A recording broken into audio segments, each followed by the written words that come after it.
তো দেখতেছেন খুব সুন্দর ফিটিং হয়েছে। এই যে দেখেন এখানে কত সুন্দর বড়িয়া ফিটিং হয়েছে। এই যে এখন দেখেন আপনারা এই যে কলার ইন্দা যে ব্যাকপার্টটা অল্প বাইরে রয়েছে, ইন্দাও কিন্তু অল্প বাইরে রয়েছে, ঠিক আছে। তো ইন্দা যে বাইরে রয়েছে এটা কলার লাগানোর সময় ছাড়াইয়া দিব, ছাড়াইয়া দিয়ে ফিটিং করে দেবো, ঠিক আছে।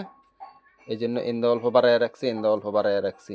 এটা বডি গোলানোর সময় কিন্তু আমি দেখাইছি আপনাদেরকে বিষয়টা, এই পার্টটা কীভাবে ফিটিং করতে হয়, এটা কীভাবে ফিটিং করতে হয়, আমি বডি গোলানি দেখাইয়া দিছি আগের ভিডিওর মাঝে, ভালো করে দেখে নেবেন, ঠিক আছে। এই যে দেখেন 20 সাইজ জ্যাকেট কত সুন্দর হিসাবে বয়ে রয়েছে, দেখছেন।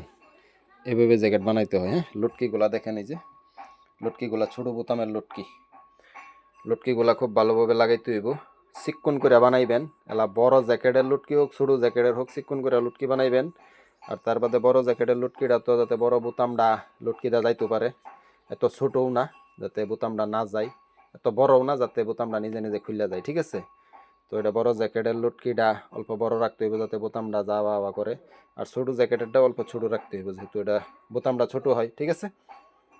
আশা করি ভালো করে ভিডিওগুলো দেখে দেখে বুঝে বুঝে সেলাইবার লেগে সবই চেষ্টা করবেন ইনশাল্লাহ। কারণ কাপড়গুলো যদি সুন্দর না হয়, ফিনিশিং না হয়, তাহলে মার্কেটের মাঝে চলবে না, ঠিক আছে।